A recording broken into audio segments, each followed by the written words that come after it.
Mr. Cimino, who's realizing that in real time as well. I gotta do something with my outside walls, apparently. Yeah. Meantime, we're talking about this cold continuing. This is serious stuff, obviously, and it may actually get colder as we get deeper into the week. So it's going to be below normal temperature-wise all week long. A few flurries scattered around right now across portions of Connecticut, in particular in Suffolk County. But we could see a flurry or two tomorrow with that next push of Arctic air, and then just more bitter cold and dangerous wind chills prevailing through pretty much the balance of the week. We're going to watch the weekend again for the possibility of another coastal storm, and this one could actually take a different track. It's a different player than the last one. We'll explain as it gets a little bit closer. Snowfall totals, though, 11.4 in the park, almost 10 at LaGuardia, a little over that at Kennedy, over a foot at Islip, Bridgeport over 15 in Newark, just shy of a foot at 11.5. These were records for that particular day in terms of snowfall. 24 in town, 23 in Caldwell, 21 in Newburgh, so not a big spread in temperature, actually. Everybody's in the cold. And wind chills making it feel even lower than that, though. It feels like 10 right now with the wind kicking in.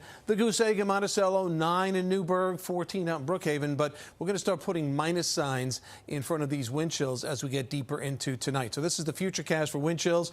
6 by about 10:30. Notice below zero wind chills showing up to the north and west. Even in the city, -1 by 7 a.m. tomorrow morning, -3 out across Farmingdale, and -6 in Sussex, -10 up in Monticello. This is serious stuff. It doesn't get a heck of a lot better during the day tomorrow, even with a mix of clouds and sunshine, single-digit wind chills. And then again, Wednesday morning, wind chills back below zero. Meantime, just a few flurries, as I said. Notice here in Fairfield County, Connecticut, now pushing towards the north shore of Suffolk County. This could briefly dust the ground in some spots. That's about it. But the rest of the country, very, very quiet for now. Our next potential storm sitting way out on the west coast, or off the west coast. And the jet stream takes that dive to the south. Eventually, that piece of energy is going to dip into this jet stream, and that's where we're going to watch the coast as we get towards Sunday. But in the meantime, before then, it's just brutally cold.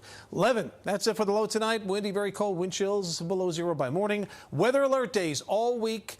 Not because of any snow, but all the cold. Look at the lows, 5, 7. And then by weekend, we'll have to watch Sundays for that next possibility of some snow, especially near the coast, guys. This Pix 11 weather report was presented by Spectrum. It's internet, mobile, and streaming TV all from one place. It's only everything.